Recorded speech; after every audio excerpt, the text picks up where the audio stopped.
Untuk menjaga kebugaran pada Jumat pagi berlokasi di Stadion Pakansari Cibinong Bogor, bakal Capres Ganjar Pranowo berlari bersama warga Bogor. Ganjar lari ditemani komunitas lari setempat. Tidak cuma warga dari komunitas lari, Ganjar juga ditemani Wali Kota Bogor, Bima Arya.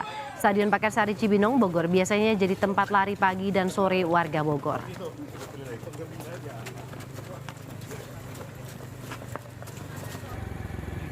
Indonesia suka olahraga.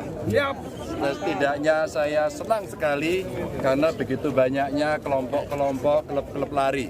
Jadi hari ini ada Bogor berlari, ada juga ini pimpinannya.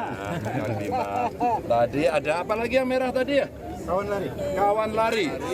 Kalau kita rajin berolahraga, maka tidak hanya tubuh kita yang sehat, tapi otak kita juga insya Allah sehat.